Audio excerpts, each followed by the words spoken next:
Chapter 1 Nutrition in Plants, Class 7th. All living organisms need energy to carry out life sustaining processes such as growth and development, replacement of worn out cells and tissues, reproduction, excretion, and response to stimuli. This energy comes from other two life sustaining processes, nutrition and respiration. The process of intake of food and its proper utilization in the body is termed as nutrition. Components of food such as carbohydrates, fats, proteins, vitamins, and minerals are called nutrients. Living organisms broadly exhibit two modes of nutrition: autotrophic, that is, auto here is self, and trophic means to feed, and heterotrophic, here hetero means another, and trophic means to feed. Let us see about autotrophic mode of nutrition. The mode of nutrition in which organisms synthesize their own food using inorganic materials such as carbon dioxide, water, and minerals is called autotrophic nutrition. Organisms that exhibit this kind of nutrition are called autotrophs. Green plants and certain bacteria are called autotrophs. Green plants are also called producers as they produce food for all living organisms. Photosynthesis. Photosynthesis is a process by which green plants prepare their food. Green plants in the term used for the plants that contain a green pigment called chlorophyll. This pigment traps the solar energy. The trapped solar energy is converted into chemical energy. This chemical energy is stored in the plants as food. Plants also need carbon dioxide and water to carry out photosynthesis. They take in carbon dioxide from the surrounding air. Water is absorbed by the roots and transported to the site of photosynthesis. Leaves are the main sites of photosynthesis in a plant. In the chemical reaction of photosynthesis, carbon dioxide and water combine in the presence of sunlight and form glucose and oxygen. The oxygen is released into the air. The glucose is stored in the form of starch in leaves and other parts of the plant. Hence, the presence of starch verifies that photosynthesis has taken place. The process of photosynthesis can be represented as follows: carbon dioxide plus water in the presence of sunlight and chlorophyll gives you glucose plus oxygen. The food prepared by green plants is used by all living organisms. The process of photosynthesis also helps in maintaining the balance between oxygen and carbon dioxide. Thus, plants are the vital for maintaining life. Let us see an activity to test the presence of starch in a leaf. Activity here to test the presence of starch in a leaf. Materials required: a green leaf, water, alcohol, test tubes, beaker, and iodine solution. Which principle is involved? When iodine solution is added to starch, it turns blue-black in color. Procedures: place a leaf in a test tube and pour some alcohol in it. Heat some water in a beaker and put the test tube containing the leaf into the beaker. Chlorophyll dissolve in a warm alcohol. The leaf thus loses its green color and becomes colorless. This is required to clearly see any color change on addition of iodine.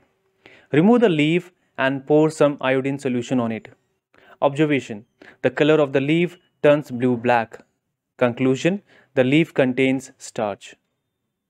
Let us now learn more about things essential for the process of photosynthesis to take place. Sunlight. Sun is the ultimate source of energy for all organisms. Photosynthesis cannot take place in the absence of sunlight. Let us prove this with the help of an experiment. Here, aim to show that sunlight is necessary for photosynthesis. What materials are required? A potted plant, black strip of paper, iodine solution, and alcohol.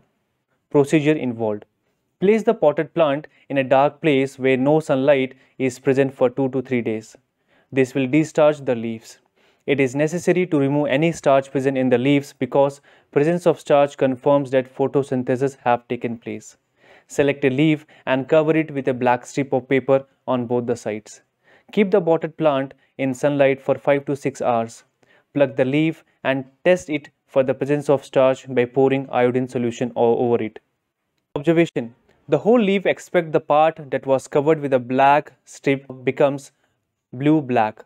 Conclusion: here, the covered portion did not turn blue-black because there was no starch formed in it. This confirms that only those parts of the leaf that were exposed to the sun perform photosynthesis. In other words, we can say sunlight is necessary for photosynthesis. Chlorophyll.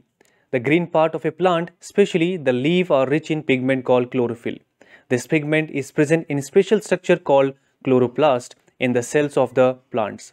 Chlorophyll trap the solar energy, which is then used as a chemical energy in photosynthesis. Let us see an activity to establish the fact that chlorophyll is necessary for photosynthesis. Activity to show that chlorophyll is necessary for photosynthesis. Materials required: plants with leaves, water, alcohol, and iodine solution. Procedure involved: take a plant with leaves that are partially green with non-green patches. Keep the plant away for light 2 to 3 days and to discharge it. Then place this plant in sunlight for a few hours and pluck a leaf from it. Pour some iodine solution on the leaf after boiling it in water and alcohol. Observation involved: the parts of the leaf that were green in color turns blue-black, but a non-star green parts show that the color of iodine only. This proves that chlorophyll is necessary for photosynthesis. Carbon dioxide. Carbon dioxide present in air is taken through small openings called stomata.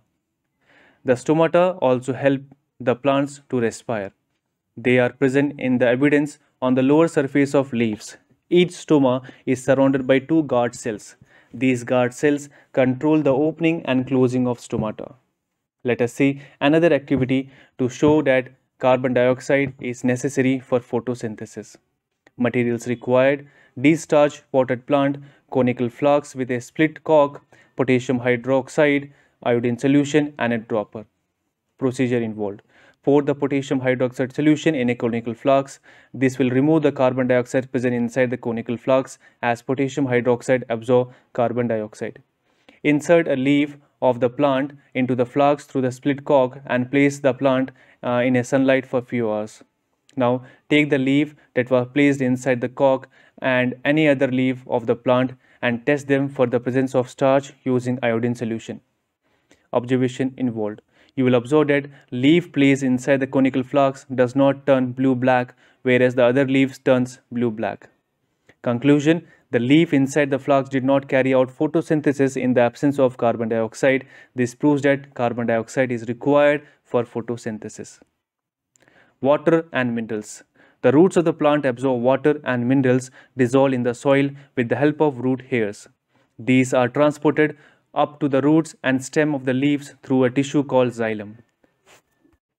Synthesis of plant food other than carbohydrates. Plants synthesize carbohydrate, that is glucose, through the process of photosynthesis. Carbohydrates are made up of carbon, hydrogen, and oxygen. These are used to synthesize other components of food such as proteins and fats. But proteins also contain nitrogen. From where do plants obtain this nitrogen? This nitrogen is obtained by plants from the soil. The nitrogen present in the air cannot be used as such by plants. There are some bacteria present in the soil that convert this gaseous nitrogen into a form that can be easily absorbed and utilized by plants. Such bacteria are called nitrogen-fixing bacteria, for example, rhizobium. This way, plants synthesize other important components of food. Heterotrophic mode of nutrition. The mode of nutrition in which organisms do not prepare their own food but are directly or indirectly dependent on plants for food is called heterotrophic mode of nutrition. The organisms exhibiting this type of nutrition are called heterotrophs. Hence, all animals, including humans, and the non-green plants are called heterotrophs. Non-green plants do not take chlorophyll or do not have chlorophyll and thus cannot carry out the process of photosynthesis. In some cases, the plants may have chlorophyll and can photosynthesize, yet it is partially dependent on other organisms to derive some additional nutrition. Let us see some examples of heterotrophic nutrition in plants. Parasitic plants. In this type of nutrition, a plant lives on another living plants and derives its nutrition from the latter. The plants that derive nutrition is called a parasite. The plant from which parasite derive its nutrition is called the host. Example of parasitic plants are Cascota and Rafflesia. Cascota is a pale yellow tuning plant often seen on tree tops. It absorbs its nutrients from the tree by using certain special roots. Rafflesia, a parasitic plant, is found in the forest of Malaysia. This plant has the biggest and the heaviest flower. The flower may have a diameter of more than 1 meter and weigh approximately 10 kg. Some insectivorous plants. Some plants feed on insects by trapping and digesting them. Such plants are called insectivorous plants. Examples of insectivorous plants are pitcher plant, Venus flytrap, sundew, and bladder rot. In a pitcher plant, the leaves are modified in the shape of pitcher, both with the top of the leaf forming a lid to prevent rainwater from entering into the pitcher. When an insect sits on the rim of the mouth of the pitcher plant, with the hairs in the pitcher direct the insect down into the pitcher, where enzymes present in the digestive juices of the pitcher digest the insect. Saprophytes. Some organisms such as fungi and bacteria feed on decaying organic matter of dead plants and animals. Such organisms are called saprophytes, and this mode of nutrition is called saprophytic. Example of saprophytes are mushroom, bread molds, and yeast. The saprophytes release digestive juices outside their bodies on the dead and decaying matter. These juices act on the organic matter and convert it into liquid form.